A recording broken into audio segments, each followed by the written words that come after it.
दर्शकबिन आज तपाईहरुलाई म नेपाल टेलिकमले आज मात्र सुचारू गरेको लन्च गरेको 4G सेवा कसरी तपाईले आफ्नो ह्यान्डसेटमा चालु गर्न सक्नुहुनेछ भनेर देखाउँदैछु। तपाईलाई एक्टिभेसन प्रोसेस देखाउनेछु र मेरो साथमा चाहिँ आदर्श छ। सुरुमा चाहिँ हामी अहिले पहिला 3G नेटवर्कमा छौं। हामी मेरो मोबाइलमा अहिले 3G चलिरहेको छ। 3G को स्पिड हेरौँ अनि त्यसपछि 4G एक्टिभेट गरिसकेपछि 4G को स्पिड पनि हेरौँ। सुरुमा 3G को स्पिड टेस्ट गरेर हेर्छौं हामी। हामीसँग थुप्रै एप छ, हामी स्पिड टेस्टबाटै गरौँ। नेपाल टेलिकमले आज बिहान मात्र 1 बजेदेखि आम जनताको लागि भनेर आफ्नो ग्राहकहरूको लागि यो सुरु गरेको हो।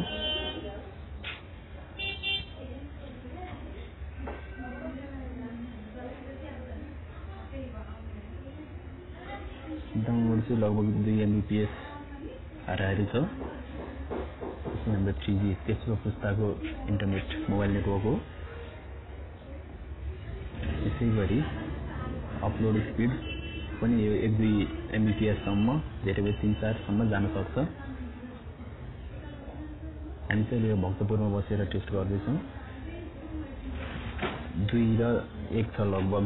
अब हामी 4G एक्टिभेट गर्नतर्फ लागौँ। सुरुमा हामीले चाहिँ तपाईको आफ्नो मोबाइलमा 4G चल्ने 4G सपोर्ट गर्ने मोबाइल हुनुपर्छ र मसँग चाहिँ अहिले Xiaomi भन्ने मोबाइल छ र यो चाहिँ 4G सपोर्टेड हो, 4G कम्प्याटिबल।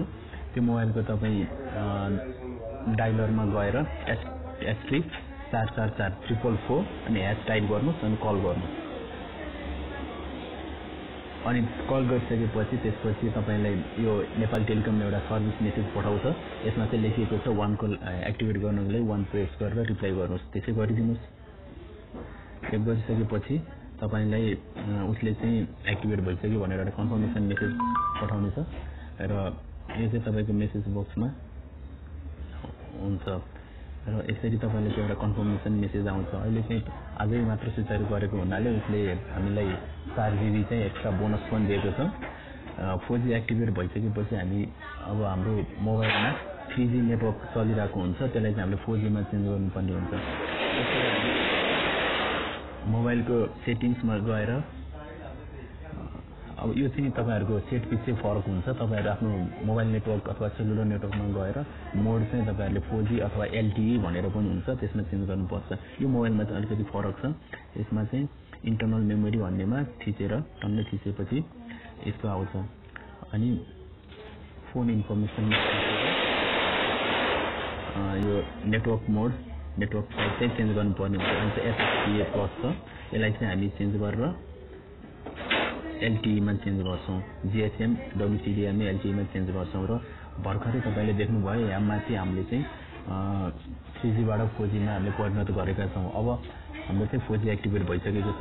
यसको लागि हाम्रो नेटवर्क टाइप यहाँ माथि देख्न सक्नुहुन्छ। अहिले LTE भनेको लङ टर्म इभोल्युसन भन्ने गर्छौं। यो चाहिँ एकदम अहिलेको संसारमा द्रुत गतिको इन्टरनेट सेवा हो। 3G लाई यसले चाहिँ रिप्लेस गर्नेछ। यदि गर्नेछ र अब हामी स्पिड टेस्ट गरेर हेरिहालौँ न त। यो चाहिँ 3G को स्पिड थियो। अब 4G को स्पिड हेरौँ। के फरक छ कि छैन? गजब रहेछ त। लगभग 8 Mbps को स्पिडमा डाउनलोड भइरहेको स्पिड टेस्टले देखाएको छ र अपलोड पनि लगभग त्यति नै छ, 8 को हाराहारीमा नै छ।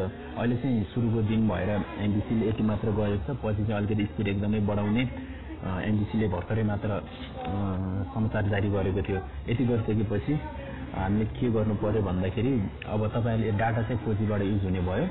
अब भोइस कल अनि कलहरुको लागि पनि 4G LTE युज गर्नुपर्ने भए चाहिँ त्यसलाई चाहिँ भोइस कलको मोड पनि LTE मा चेन्ज गर्नुपर्ने हुन्छ। त्यसको लागि मोबाइल नेटवर्क थिचिराख्नुस्। त्यो थिचेर तल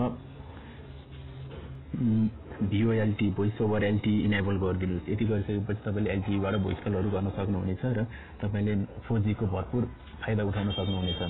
यसैगरी हामी युट्युबमा एउटा भिडियो प्ले गरेर हेरौँ यो कतिको फास्ट प्ले हुँदो रहेछ। ब्राउजरबाट हेरौँ।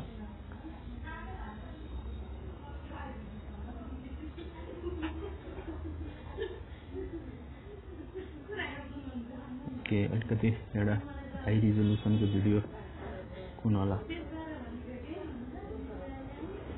फिल्टर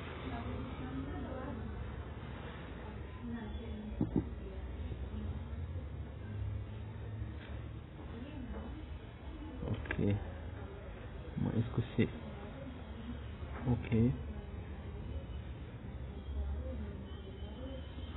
यसको रिजोल्युसन चाहिँ